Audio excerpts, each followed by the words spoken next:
I just went live on Instagram. I'll talk to you later. Sorry.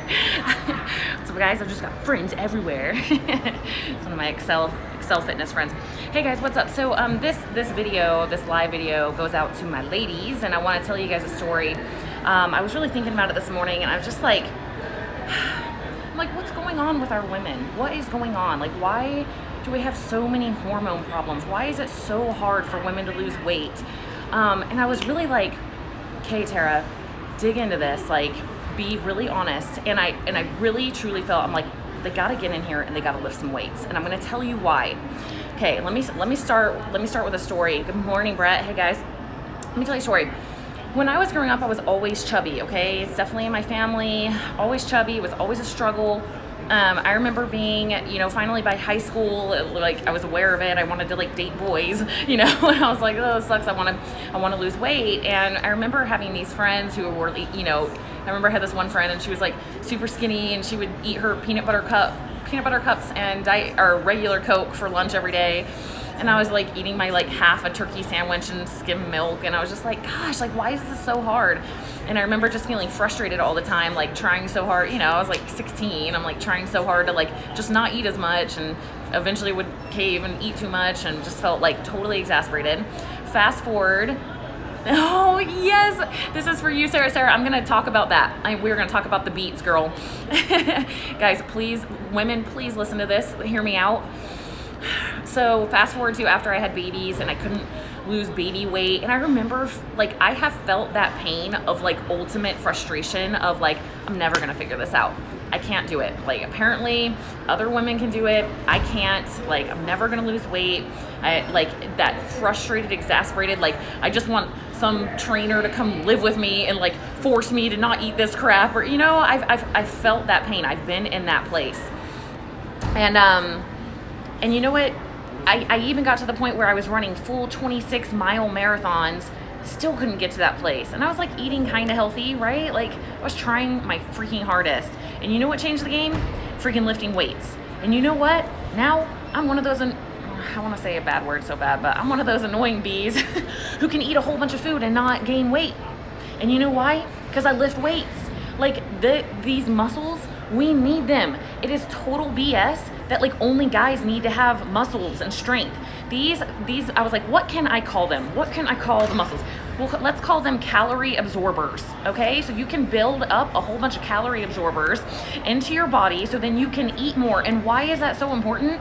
Because of the freaking micronutrients. I was like, this is what's wrong. Like, so women have no muscle. They have no muscle to absorb the calories, so they can barely eat any food if they don't want to be fat. And then how are they supposed to be covering their micronutrient bases when you can only eat like 1,000 calories a day, 1,100 calories a day, 1,200 calories a day without gaining weight, right? And then usually it's not the most nutrient dense stuff, right? It's like some stupid bullcrap Yoplait yogurt like with sugar, but it's reduced, whatever, right? So I was like, really, really, truly, the bottom line, I think the biggest problem with women is that we're malnourished. I think that's why there's so many hormone issues. And like, look at it, like women are the bearer of children. We're supposed to, like I tell my kids all the time, I'm like, I grew you with my body. I grew you with my body. And my daughter's like, well, I've been growing myself with my body for the last 13 years. But think about that. Our bodies as women, we need to be like a little selfish on the nutrients, right? Like I would like to think that if there was like a tribe and there was limited food, that the women would be given the most nutrient dense food. I'm sure that has probably happened in the history of time because we are the ones, we have much more complicated systems. We have like 50,000 million gears that are working. 50,000 million, yes, 50,000 million, that is the actual number. But think about how devastating it is to our bodies and our metabolism if we don't have those little micronutrients in place to help all that complicated system work right. And I'm like, this is the problem. We've been so weight focused for so long. Like everyone in our generation, anyone who's listening to this, we're still in this world where we're weight focused, right? So all it is about reducing calories, don't eat too much, and it doesn't freaking work. It doesn't freaking work. And what we need is more nutrition. We need to stop being malnourished. We need to hoard all the nutrients. And guess what? You can do that without getting fat if you lift weights.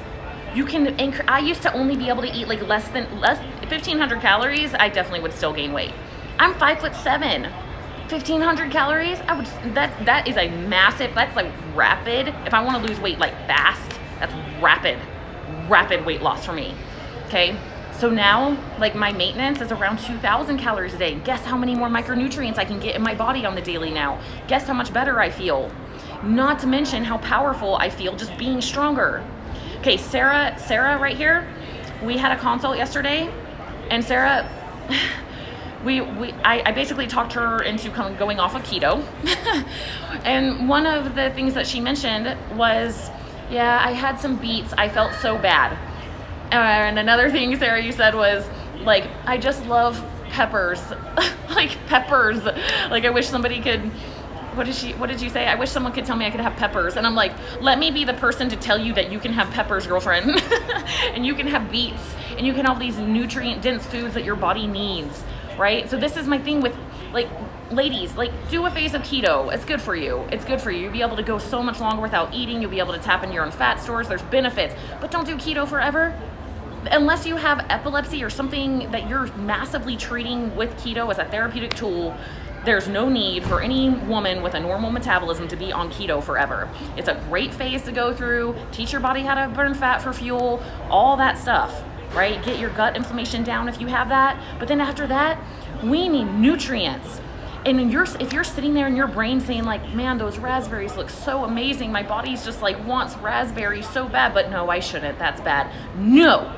That is BS. That makes me so mad. That makes me so mad. Unless you have, like, diabetes or something that you, like, can't have it for that reason. But if just because it's like, oh, that will make me fat and carbs are bad. No. Like, women, we need the nutrients. And I'm going to say it one more time.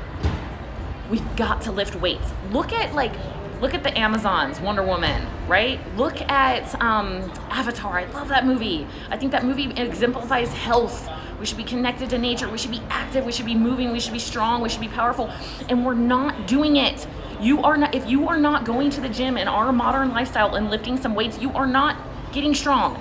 Okay? Your little 5-minute of push-ups, that's great. That's a start, but we got to move past that. We have got to get our bodies strong. And the last thing I'll say is, don't come to the gym with the mentality of, I am going to go there and burn off all the calories I ate today. That is the trap. Has that been working really well for you?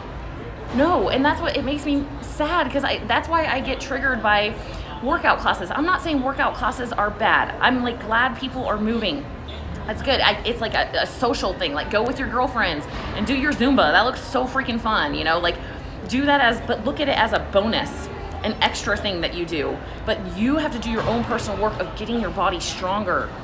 And I'm not going to let up on it. I'm not going to tell people you don't have to, because you do. There's no other way in our modern lifestyle, in my opinion, to consistently doing something to help your body be strong enough that you can eat enough food that you're not malnourished. So look at, as we age, look how little women can eat when they get old. Holy crap. And it doesn't have to be that way. I know Kathy Smith, she's like a fitness icon from the 80s and 90s. She lives here in Park City, so I know Kathy. Kathy can kick my ass in the gym. She's probably 67 now, I don't know. Yeah, 66, 67. And she's in there doing going from ring to ring outside on this playground thing. She's doing toes to bar. She's super fit.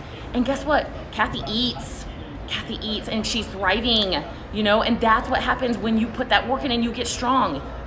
You gotta be able to eat. You gotta be able to eat enough calories that you're not malnourished. And the only way you're gonna be able to do that is if you get stronger. Okay, that's all.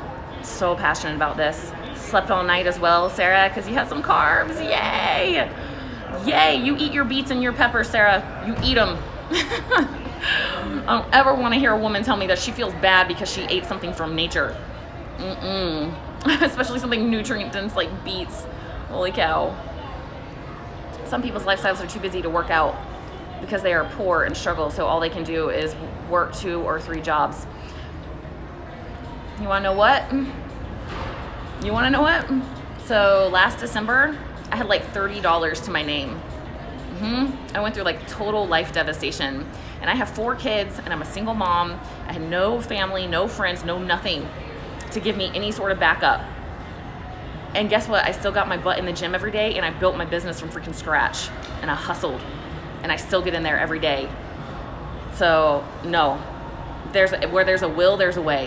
Where there's a will, there is a way, and I will not accept time or money as a barrier to take care of yourself. Okay, just being honest there. Hey Dre knows what's up. Hey Mike Clark Life. Hey guys, thanks for coming on. Donnie, thanks. Keto It Girl, sorry. Thanks. Okay guys, so women, please, like, if there's a woman in your life because guys, listen, I used to be that chick that hated lifting weights, okay?